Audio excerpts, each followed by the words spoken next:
What's up YouTube, this is DWS Darius, and right now you're looking at the planet tank. And as you can see, the water is a bit cloudy. If you look really closely, the plants have a lot of dirt stuck to them. And last time I made that video about attaching Anubias to driftwood, I stirred up a lot of dirt when I was trying to dig the Anubias down into the substrate, and from that the tank is as it looks now. So in this video I just wanted to show you guys how I clean my dirty tank.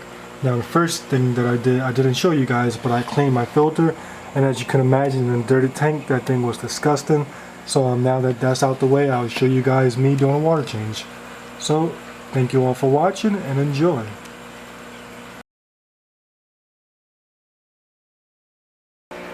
Okay, so before I get too far in the video, I want to announce something new that's coming to my channel. And recently I've been wanting to do shout outs to a few of you guys because you guys are awesome.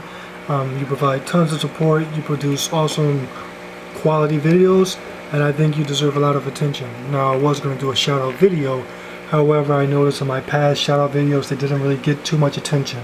So what I decided to do was just break it up with different weeks. So I'm going to do each week 2 different shout outs, that way more attention can go to the people I'm shouting out. So this week I want to shout out 2 people. Those 2, first off, Corey Hecker. And by the way, he's hosting his 100 sub contest, giving away a $50 gift card to the winner to Live Fish Direct for your chance to get live fish. So a big shout out to him, not just because of his contest, but also because this guy is just very supportive on YouTube. Shows a lot of support for my videos, and he also produced many quality videos. So make sure you check out Corey Hecker. And the next person is the Inquisitive Fish Guy. Now many of us know him, but for those of you who don't know him, you're really missing out. This guy, if you watch all my videos, read all my comments, he always leaves his input, and it's just really helpful, it's really encouraging. And he also keeps an awesome African cichlid tank and produces awesome quality videos. So you can find both of these channels in a link above, and make sure you check them out because these guys are really awesome. So let's get back to the video.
Okay YouTube, so I'm pretty sure you guys noticed the fish in the tank next door, the butter cophori.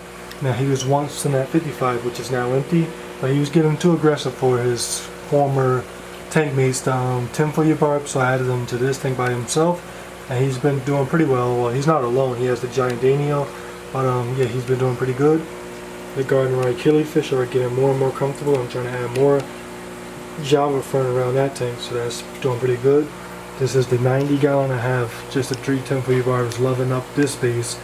You can tell they love the space. They use the fullness of the aquarium, but I think I might start growing out a few smaller South American cichlids with them.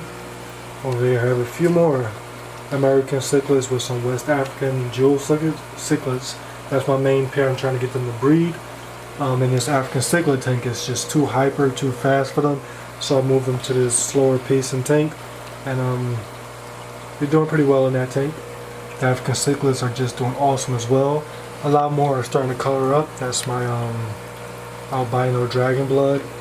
My sunburst was starting to pick up a lot of colors as well. My borrelia, he's starting to show a few colors as well. So African cichlids are always doing well. Over here I just finished the water change in this tank. This tank is doing pretty good. I just added that little hammer up there. And the main thing I'm learning about this saltwater tank is that placement is just the most important thing when it comes to your coral success. Where you place your corals is just very important, because if you place them in a bad spot, they're going to do terrible. If you place them in a good spot, they're going to do awesome. So that's just a little tip from the reef tank. Okay, and lastly we have the 210 gallon tank, and as always during the daytime the glare is going to be terrible, but this is the current setup. It's not going to be my permanent setup. However, this is what's going on. And can you believe that with these fish I have no problems, no aggression at all. These fish have been together for about 2 weeks and not one sign of aggression. That's insane for me, but I like it. And that's my beautiful jaguar cichlid. She's getting more and more comfortable with the camera. She's dying for a male, but I don't think I'm going to be able to get her a male.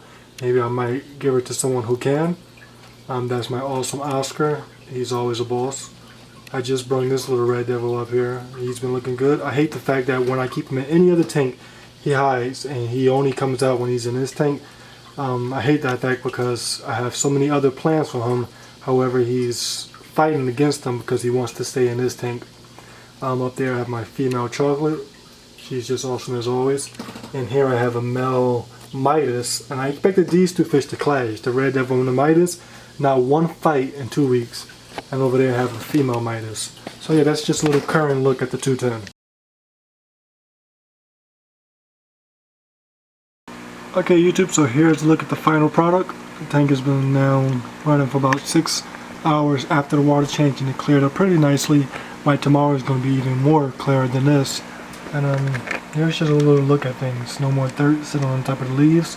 So everything looks nice and good. As far as the plants themselves, that jungle vile corner is growing nicely. It's starting to come over towards that back wall, which will be great. Here's the Nubius that I planted last week. Still looking good. The Cryptospiralis is just going crazy. New runners. I just took all the runners that were in the front before and pushed them to the back. And now more runners to the front. I have 1, 2, 3, about 6 new runners of Cryptospiralis coming up. So everything is looking great. As you saw in the video, I took out a bunch of those huge leaves of the Amazon sword because they was blocking out a lot of light. But overall, this thing is just doing awesome. So as always, thank you all for watching. Feel free to like, comment, and share this video. And that will be all.